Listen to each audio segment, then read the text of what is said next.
Ako'y isang anak mahirap.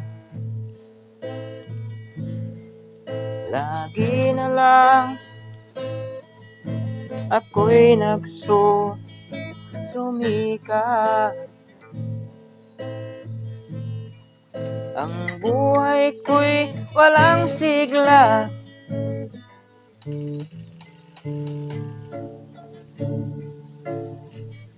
Puro na lang dusa.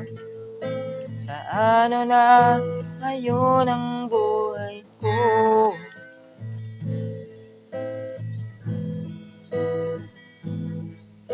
Sa aking ay walang tumatanggap.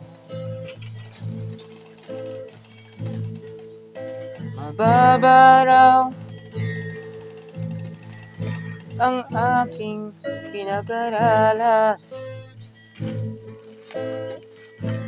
Grade 1 lang ang inabot ko. Nurid pa ako. Paano na ngayon ang buhay ko?